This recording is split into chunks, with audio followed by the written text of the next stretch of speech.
بسم اللہ الرحمن الرحیم۔ صبح بخیر پیارے دوستو،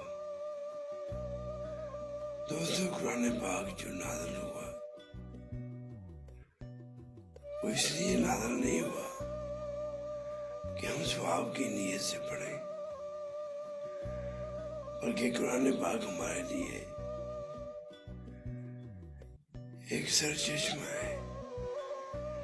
ہدایت کا۔ اس میں ہماری زندگی گزارنے کے ہر عمل موجود ہے،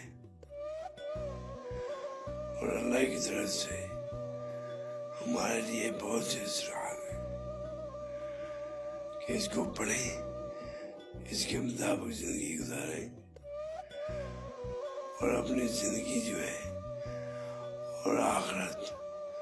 وہ کامیاب